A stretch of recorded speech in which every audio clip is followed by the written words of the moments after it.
Congratulations, you've got your dream home under contract. What's the next step? Generally, that's inspections. Here are 7 things you should know about home inspections.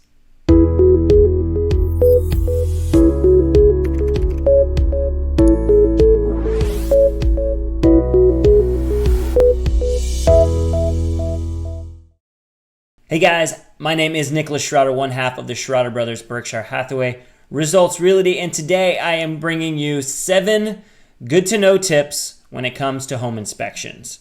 Obviously, when you get a home under contract, it can be a whirlwind of feelings, emotions, and not knowing what to do next. Well, the first step is generally having inspections completed on that home. So let's go ahead and kick this off. The first thing that you need to know in regards to home inspections, believe it or not, inspections are optional. That's right. As a buyer, you have the option to have the home inspected or not. But wait, Justin and myself, we always recommend to a buyer that they get the home inspected. And why? Because you want to know what are the major issues with that home. And when you do find out what those major issues are you willing to assume those responsibilities? Or is it something that you might need to negotiate? So rule number 1 to always remember is inspections are optional, but recommended. Number 2, when you get those inspections scheduled, you as the buyer assume the cost. That's right. Buyer pays for inspections. There are a number of different inspections that you can have done. No matter which you have done or don't have done, you are responsible for all of those bills that come in for inspections. Plain and simple. Remember that the inspector does work for you, which is why you're paying. It would make a whole lot of sense for the seller to bring in an inspector because that would be a conflict of interest. You want that person working for you. Number 3, what does an inspection cover? Now I'm going to go over what a standard inspection covers, going off of one of our inspections that we recently had done. The things that was covered: roofing. You want to make sure your roof has some usable life left in it. If not, maybe something you need to negotiate. The exterior of the home: stucco, brick, are there cracks in it? Your structural components. Make sure your home is structurally sound. Extremely important. Insulation and ventilation. You want to make sure that all that is clear and healthy. The garage. One of my favorite things to watch is they use a little block to make sure that the garage door, if it hits something, it pops back up. Does the laser work whenever you block that? So to make sure that it doesn't come down on your car or worse, a person. Your electrical system. They're going to check all the different breakers. They're going to check all the outlets throughout the home as well. Your heating and your central air. Does it work, and is it working to optimum performance? And what, again, is the usable life remaining with that system? Your plumbing system. Got to make sure those pipes work. If they don't, that could be an issue. Throughout the interior, they're going to check all kinds of different things, cracks in the walls. They're going to check just multiple different things throughout the interior, things that you may or may not notice because you're so excited that you found your home. Another thing, your built-in kitchen appliances. Believe it or not, most inspectors are going to check that. They're going to come in, they're going to turn on the dishwasher, they're going to check the microwave, they're going to check the stove, make sure all the burners get to a specific temperature. All those things that, again, you probably didn't check whenever you initially looked at that home. So they're going to check those kitchen appliances as well. Does the home have an irrigation system? An inspector is going to go through and check each zone, make sure that that is working to its optimum performance as well. And lastly, if it has a swimming pool, they're going to check the age of the pump. They're going to make sure if it has a light that the light works. They're going to check just all the different things associated with the swimming pool, pool heater, all those things. All right, number 4. What does a home inspection not cover? What I said before was a standard home inspection, what that covers. All of these things that I'm about to say are not covered in a standard home inspection. There would be an additional inspector would come out, would be an additional fee charged to the buyer as we talked about. But those things would be, does the home have a septic tank or a well? Those would be things that you would be responsible for getting those checked if you wanted to get those checked. Termites and wood-destroying organisms. Now, some loans will require that you have that done. Not all home inspectors are licensed to be able to perform a termite inspection, so that may be an additional fee that you need to have done and save for. The water quality and your soil quality. Water quality probably a little more important than your soil quality, unless you are doing a lot of planting or gardening or however that would work.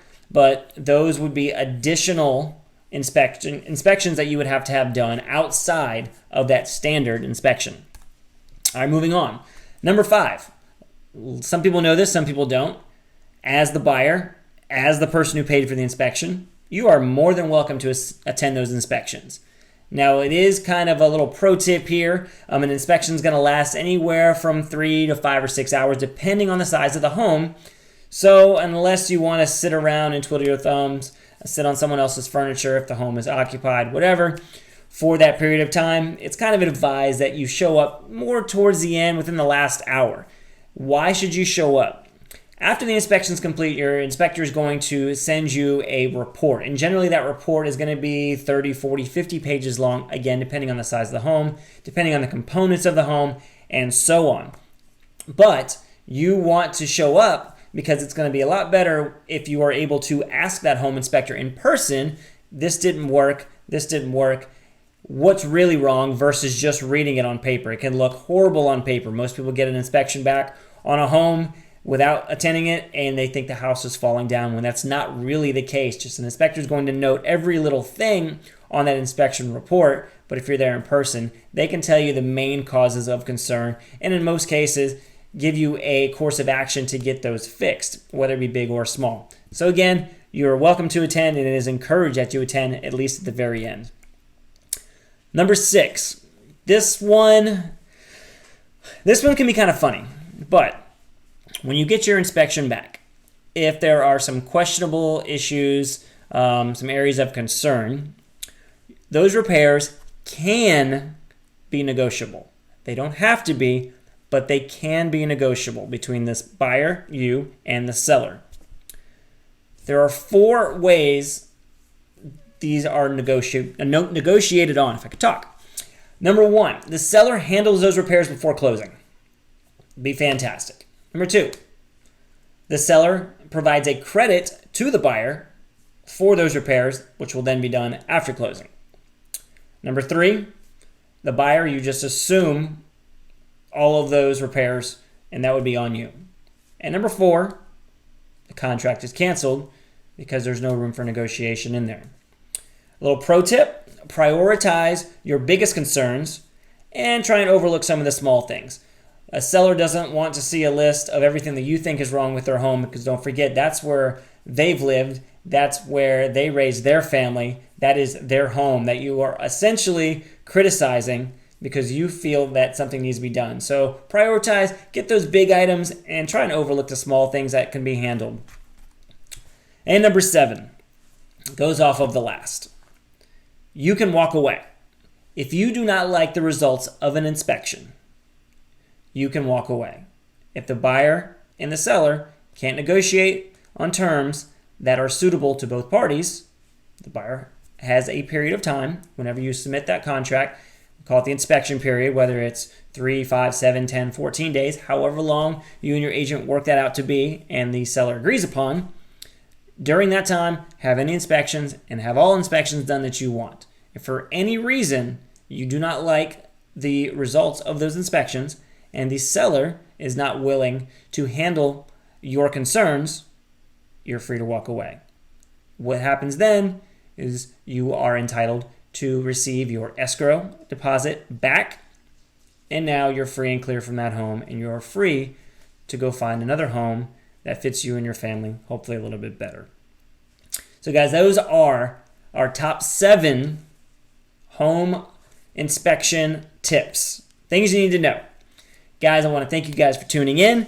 We do these videos each and every Monday. We release them right around 1 p.m. We would appreciate it if you subscribe and hit the bell below, hit the notification below. That way you will get the notification of when these do go live. We encourage you to check out the podcast. So it's available on iTunes. It's available on Spotify, on Twitcher, on multiple different pages. And of course, please check us out and follow us on various social media platforms. We're on Facebook, we're on Instagram, we're on LinkedIn as individuals. We obviously have the YouTube page right here and a few others. But if you would be so kind as to check us out there. And of course, as always, check us out on our website, liveflowlife.com. Living, loving, and selling the Florida lifestyle. That's what it is all about. So check us out, liveflowlife.com.